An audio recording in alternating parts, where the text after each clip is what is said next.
The short answer to the question posed in this video's title is yes. I think you should get the premium Tier 7 American battleship USS Georgia, one of my favorite ships in the game.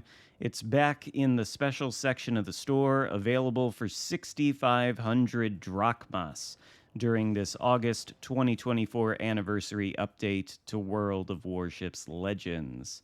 I'll talk about why I think you should get it and why you may not want to as this video goes on, but we should also discuss how you can actually obtain it, the 6,500 required drachmas, and we should talk about the commander I've got at the helm because, of course, there are a bunch of new Weeb commanders for the Blue Archive collaboration this update. I've got one of them at the helm, Takanashi Hoshino.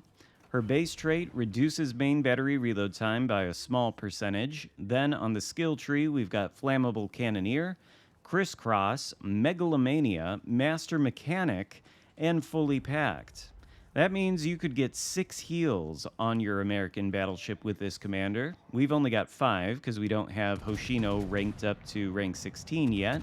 So we're only getting 1 extra heal from Master Mechanic plus the Fully Packed skill, so that's a total of 5. But you could get 6. And then with Megalomania and the base trait together, that's nearly a 10% reduction in reload time at this rank. And so the reload time on these 18-inch guns for Georgia is 22.6 seconds. You could probably get it a little bit lower than that if you use the reload mod in the 4th slot, but of course I'm using the Legendary Artillery Plotting Room mod, or maybe only the epic one on Georgia W here. Georgia W, by the way, is the same as regular Georgia, it just has a W next to its name, and it's got a different skin. I'm playing it over the regular Georgia only because I had played the regular Georgia in the match right before this one, but I sunk before it was over, and I wanted to continue playing the ship. Sorry if you hear any knocks there. That was Brutus suddenly sitting up and bonking his head on the microphone stand. Poor dog. Anyway, as for how you obtain the 6,500 drachmas, well, there are a few ways. Number 1, there is an ongoing calendar event that you can complete entirely for free, provided you play on a daily basis. It's a 3-week-long event, and each day gives you a total of 50 drachmas, and then the first reward set from the first week of missions is an additional 350 drachmas, or I'm sorry, 450 drachmas. So in total, after completing the entire calendar event, you would have 1,500 drachmas. Then, if you buy the Admiralty backing for the campaign and complete that, there's an additional 3,000. That's a total, at the end of the update, between the calendar event and the campaign, of 4,500 drachmas, leaving you 2,000 short. Now, how to make up the remaining 2,000? Well, you can buy the crates in the section of the store. Each crate costs 1,000 doubloons and gives you 250 drachmas, so you would need to buy 8 of them in order to make up the remaining 2K. For a total of 8,000 doubloons, plus the Admiralty backing for the campaign, which is 2,500 doubloons. So in total, you would be spending 10,500 doubloons to get the Georgia, which is a discount. Tier 7 premiums regularly cost 17,500 doubloons, so this would be a 7.5k doubloon discount if you did it this way. Of course, in order to actually do that, you would have to finish the campaign, finish the calendar event, and not spend any of the drachmas on anything else. And then you would have 6,500 at the end after buying the 8 crates, and you could obtain Georgia, or you could obtain a couple of other ships that are also available for the same price. Those would be Belfast 43, which to be fair is a pretty good cruiser, and I would recommend it. Siegfried, a little bit questionable. I think it can be fun, but a lot of people don't like it. And then Independence, which is a Tier 5 carrier, and there's no universe in which I'd ever recommend that. And then finally the Aigle, which is an interesting Tier 5 French destroyer with a smoke screen. But out of all of them, I'd go for Georgia or Belfast 43. Now, there is an upcoming web event campaign called Path to Olympus. It begins on August 12th, and I've tried this morning to find any kind of breakdown of it, but it doesn't look like Wargaming has released one. I assume that you'll be able to get drachmas by completing the Path to Olympus web event, but I don't know how many drachmas it will yield. Given the calendar event gives you a total of 1,500, I think it's reasonable to speculate that the web event might also yield the same amount, maybe a little bit more. So it's possible that by completing the campaign, the calendar, and the web event, you may in fact have enough drachmas to get Georgia for free or close to it. You may still have to buy a couple of crates because I don't know how many drachmas the web event is going to get. But regardless, you can either get this ship at a fairly decent discount, potentially a really, really good discount, or maybe even for free. That's unclear, but I advise staying tuned for further announcements because I'm sure Wargaming will release something as it gets closer to August 12th and it becomes time for the web event to begin. Now, as for why you might want to get Georgia and why you might not want to, I have made plenty of videos on this ship in the past with different commander builds. Of course, here we've got Hoshino at the helm. You don't need her in order to make this ship work. Azerlane, New Jersey is a fantastic commander choice for this ship. William Sims would also work very well. Basically, you would want something with accuracy, and personally, I like to build into concealment on these accuracy commander builds. I've got it double spec'd in the inspiration slots.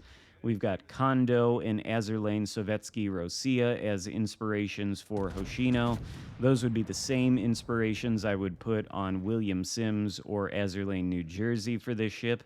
Gives us a sea detectability range of 12 kilometers, which is excellent. And then I think Flammable Cannoneer and the Epic Artillery Plotting Room mod are just about all you need to make these guns acceptably accurate. You may have noticed, though, as this game has been going on, that not all of these salvos are pinpoint accurate. Although this one against the Nagato over there, I think should be pretty good, if he's not already dead yet. Oh, maybe it doesn't hit. I guess I am misremembering this game. In any case, the Georgia has 6 457mm guns. Those are 18-inch guns, and I regard these guns on the Georgia and the Ohio, which has the same exact guns, as the best American battleship guns in the game, bar none. Their penetration is excellent. They overmatch 30 millimeters of armor, which is maybe not the most important thing in the world, but there is a fair bit of 30 millimeter plating at Tier 7, even at Tier 6 now with the Bortas, and Tier 8 and some at Legendary Tier, although the Georgia, I suppose, won't face Legendary Tier, so that doesn't really matter.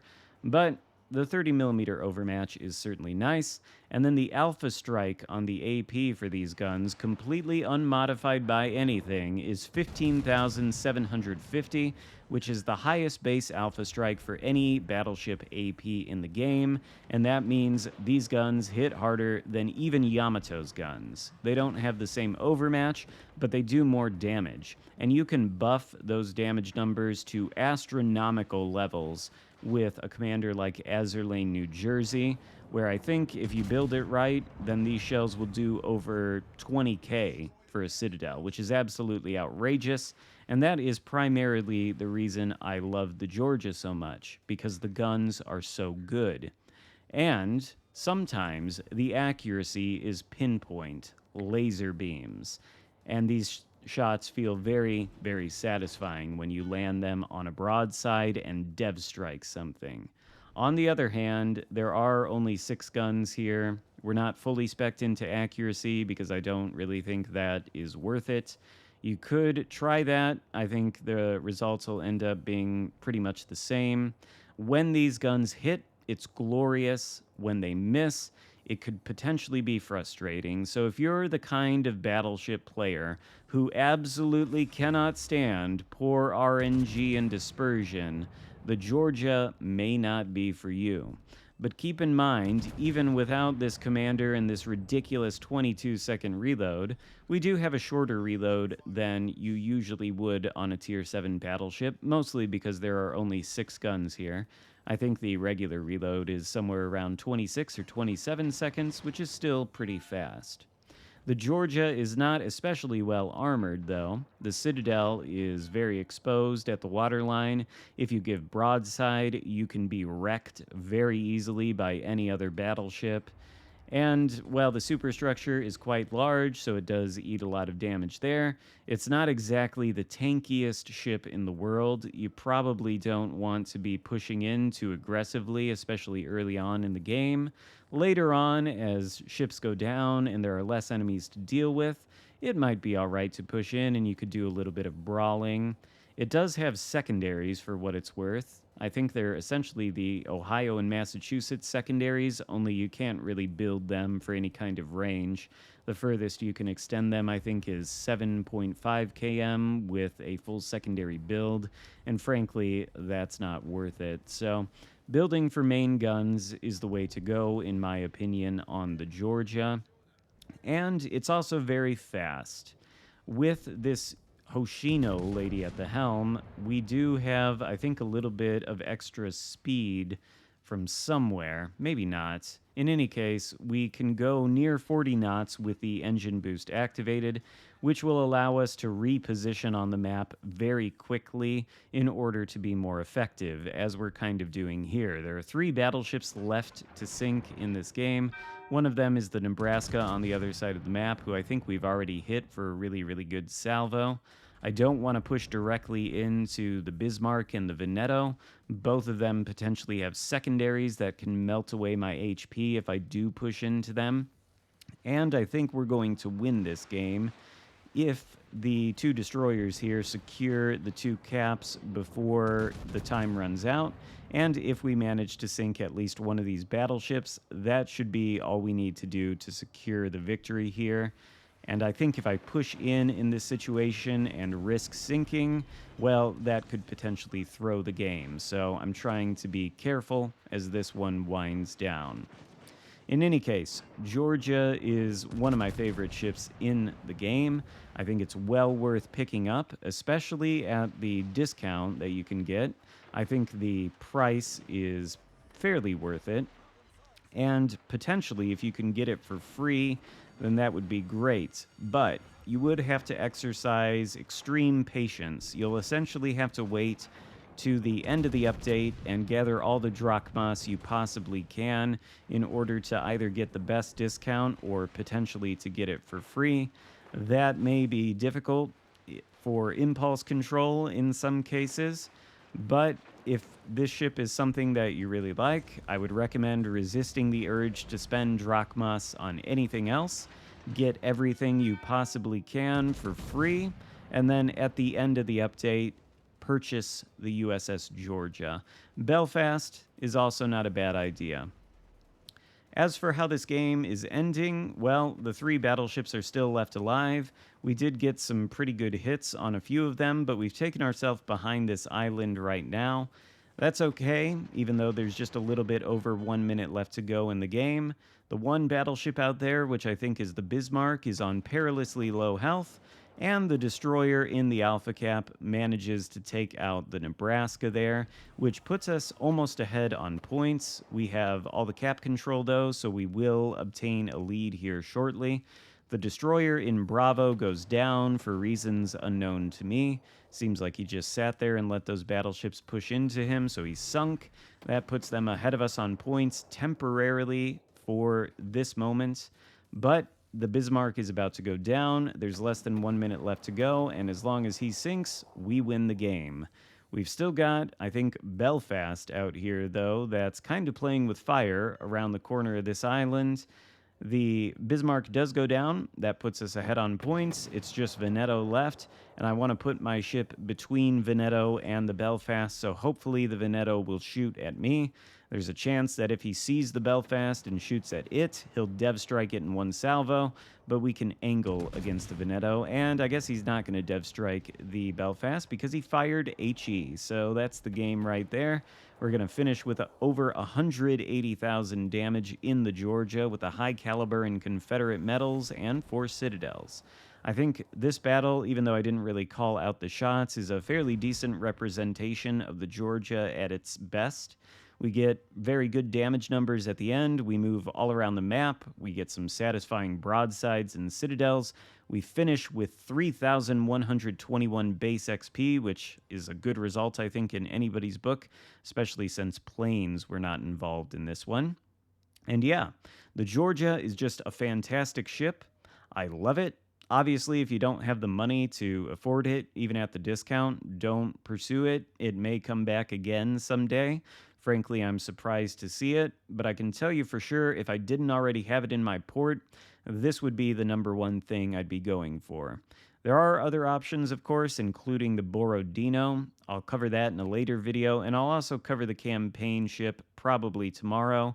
I just wanted to get this one out of the way first because I love playing Georgia, and I didn't really have too much fun playing the campaign ship. More on that later. If you want to see it, be sure to subscribe, consider hitting the like button, and I will see you next time. Goodbye.